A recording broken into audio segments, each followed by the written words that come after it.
Welcome back, tasters, to another episode of Tim and Shayne Taste Everything. We got the dogs running upstairs, so that's real life. We're not in the studio, man. No, we're in Shayne's basement. That's right. So drinking Dickel. Dickel time. We're on fifth bottle of Dickel tonight. Yeah, we're running through the Dickel lineup. Absolutely, that's good stuff, man. It's, big fans. Yep, absolutely. Yeah. I really am. Call me a fanboy or whatever you want, and yeah, that's fine. You know, gotta be a fanboy of something. Yep. Might as well be good whiskey. Yeah, absolutely. Good, fair price whiskey. Absolutely. This is Shayne's bottle here, so I'm going to let him take it and talk about it a little bit. Yeah, I've been kicking around the idea of a while for picking this one up, and I'm kind of a sucker for collab stuff. Not necessarily like fad stuff, like you know, adding. I don't know, all these Penelopes coming out with different kinds of pineapples and oranges in them and shit. It's like you got a new one every week. But collabs like this, where it's two different distilleries, putting a high rye, mixing it with bourbon, I think it sounds cool. And I'm backed up by a guy like Fred Minnick, who absolutely thought this was the shit on his channel. So, if you disagree with him, I don't know. Whatever, dude. Again, you don't like bourbon. So, shut up. Shut up. Shut up. You don't like bourbon. So it's 100 proof. It's not nothing crazy. It's solid. High rye bourbon. Cool. This is the new bottle. Crack this bad boy open. It's like ridiculous plastic always tries to embarrass you. Yeah, it is. It's super stringy. Yeah, get your shit together. Yeah. It's like you have no muscles. Yep. Like it left one chunk. We need to pump you up. Yep. All right. Mount killing pepperonis. So their thing on this stuff is that it's the Leopold brothers use a 3-chamber still, and the Dickel used a column still. Oh yeah, and they blended them. It used to be apparently used to be a pretty common thing back in the day. Yep, but not as common anymore. So I've heard great things about this. I've heard very Minnick described it as very, very full flavored and peppery. Okay, he said if you do not like pepper and spices. Yeah. Especially spices that resemble pepper, and like floral notes. He said you won't like it. Yeah. He said if you like strong, and he said it is also. He noticed that it had a pretty strong bite to it. Yeah. Okay. But he said it did not. He thought it added to the experience. Okay. Of being a pepper forward whiskey. So we'll see. Just before you said that, the first thing I was gonna say was pepper. Okay. That's kind of crazy. And the other reviews I've read too is all kinds of pepper. It's just white pepper, black pepper, telecherry, choke peppers, whatever they are, all this stuff like that, and then some floral notes to it. Yeah. So I'm getting. It's definitely got its own. This is. I wouldn't say this is like a standard Dickel. Not at all. Thing. This is a totally different animal, whatever they're going with. On the nose, it almost reminds me of like an American single malt. Okay. A little bit. Okay. I like the nose. Yeah. I do. But you're right. It's floral. It's pepper. Yep. It has some of that biscuit character, kind of thing going. Man, I'm getting if I breathe it in and out a little bit, I'm getting a little bit of honey sweetness. Yeah. Yep, like a honey biscuit. Yeah. But I can almost just off the nose tell it's going to be something different. Yeah. It really does seem like it's going to be something different on taste. I'm kind of excited. I agree. Go in? Sure, let's do it. All right.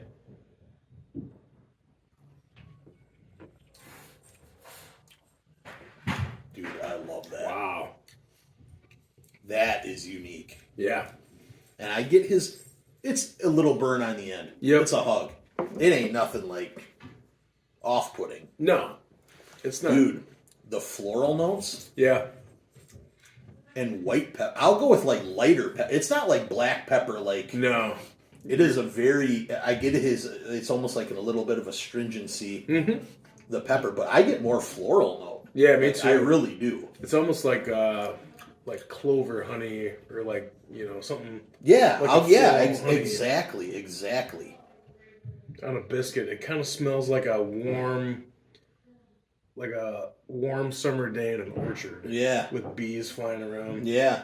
And you do the only familiarity with Dickel here is that I get that biscuit in the background. Yep, biscuit, you know what I mean? Like minerality. Yeah, you just get a touch of it, but it's and I think as we've gone on through these bottles of Dickel, I think to me the minerality is like what I would taste in like a baking soda or a baking powder biscuit. Sure. It's that it kind of wraps that minerality and that breadiness. Yeah. Buttery breadiness. And a lot of people's complaints about Dickel is the minerality. But I think once you wrap your head around the fact that plays into all the other flavors, totally. And I think it would be bland without it. I think so too. I think it's almost a perfect thing. That's always, it doesn't overtake the whole flavor profile to me, but it fits in perfect. Yeah, it does, and it gives Dickel its own character, which ultimately, when you have a distillery, you want to have, that signature kind of flavor and character to it. Yeah. To me, that's anything you're doing, but man, it's dude, I think it's for a collaboration deal. This stuff's $100. I'm not going to say it's cheap by any means, but a lot of times I'll pay for the one-off stuff because I know I'm never probably going to get it again. For sure. I kind of hope they keep doing this with Leopold because I'm not going to drink this every day. But if somebody says, "What do you got that's a little different?" I'd pull that out. I only have a certain amount of bottles that I would be like, "You got to try this. This is really different." I had you try that rye one time. Yeah, absolutely. The Texas one, Balcones. Oh yeah. And dude, I've never had anything like it. Yep. Honest to God. Now I've had maybe things similar, but the floral and the pepper kind of flavor to this with that Dickel familiarity, I think it's awesome. Yeah, me too. Honestly, I think it's awesome. And I'm starting to get a little bit of rye spice now coming through here as I taste it more. A little more mintiness. Sure. And a little more rye spice. Yeah, you're getting a little more rye profile. Mm-hmm. And man, does that suit itself well to the Dickel profile too. So they're going is that good. From each one of these guys, from the Dickel side, they're saying a vibrant, fruity character. Okay. Okay. And then from the Leopold side, they're saying a floral and dark chocolate character. Okay. And I think I can go with that. Yeah. I think I can go. And obviously, a pepperiness is like kind of the... Oh, sure. You're going to, through the middle of everything. But I 100% would agree with like bittersweet chocolate, floral. Absolutely. Some baking stuff going on. Yep. And even some fruity. I think that goes into the floral kind of. Yep. That's where I was kind of headed with that. Kind of floral clover honey, orange blossom honey. Yep. A little bit. But man, those lend perfectly together, Yeah, I think, Minnick reviewing it, I think he recognized like the uniqueness of that. Absolutely. That's just not something it's not a like a standard rye, it's not a standard bourbon. I get the mix part of it. Yeah. But man, that floral forward kind of deal, I like. Yeah, me too. It's just super interesting. I think that for whatever reason in this, it kind of like amps up that biscuitiness to where I'm almost registering it as like a single malt, like an American single malt. Sure. That has those have a lot of like super hardcore biscuit malt, thing going on, obviously. Yeah. But this is a cool blend, man. Yeah, it really is, man. I'm not, it was something I was kicking around for a year. Mm-hmm. Like I see it, and I'm like, I don't know, it's $100. It's Dickel mixed with something I've never had, and I'm not mad at all. No, I think I'll pull that out on occasions when somebody wants something different, a little bit. Hey, what do you got that I haven't tasted before? Right, that's super tasty. Yeah. And it's not. The only thing I'll disagree with Nick is on the like kind of the alcohol burn. Yeah, I'm not getting much where I would even mention it. Right. I mean, you do get the nice heat. It does taste like it's it's only 100 proof. Yeah. But it's a full flavored. Absolutely. Doesn't drink like a weak bourbon. No. Not at all. I could see if this was your first sip of the day, it could be pretty sharp. Oh, sure. I'd agree with that. Um, This is not something I'd want to start out with, even with the floral and like kind of the peppery, because this is just too. This is something you want to have something on your tongue already, and you've gone through. Not I'm not saying you should be inebriated when you're getting at it. right. You got to have some alcohol on your tongue already. I think to appreciate it. Yeah, you got to acclimate your palate a little bit. Yeah, and go from there and Dude, see what you get. I'm not mad if you're looking for a unique special bottle and you want to spend $100. I'd buy it.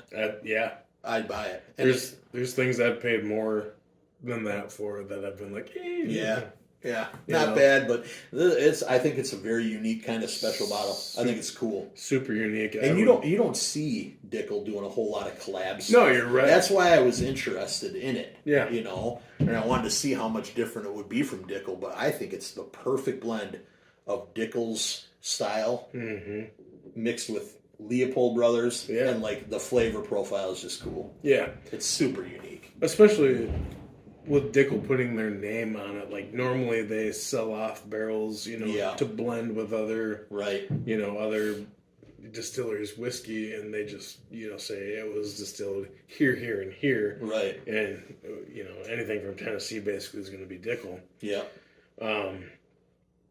But it's cool to see them kind of lean into their profile a little bit and kind of accept it for what it is and appreciate it a little bit. But man, it's going to be hard to judge a number, like 'cause it's such a weird. It's still relatively expensive. Yeah, but for the uniqueness alone, and how much I actually really enjoy it. I mean, for buying a one-off bottle kind of like that, a collab deal, I'm going to give it an 8. Okay. Yeah, I was thinking like a 7.4. Okay. So which is still a good score. Yeah, that's a good bourbon. Absolutely. If that was $70, I'd have gave it a 9. Probably. Oh, sure. But it's still it's $100. Yeah. You can do well for $100. Yeah, absolutely.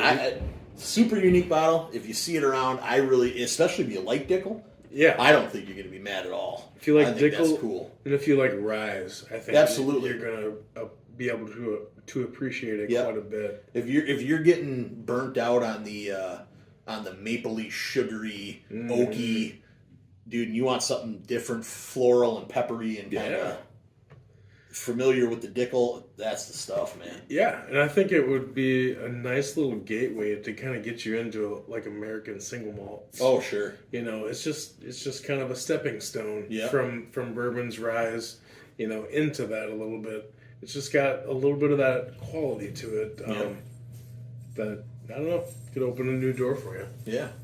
I'd say take a chance on it. Absolutely. If you get a sip first, awesome. Oh, yeah. But if you're a Dickel fan, to me it's kind of a no-brainer. Yep. Because I wanted my collection just because it's Dickel. Sure. But it actually just worked out that it tastes really good too. Yeah. So super, super good stuff. Yeah. Pick it up, man. If you see it, definitely pick it up. But we'll catch you next time. I think that's going to do it for this episode of Tim and Shayne Taste Everything. We'll catch you guys in the next one.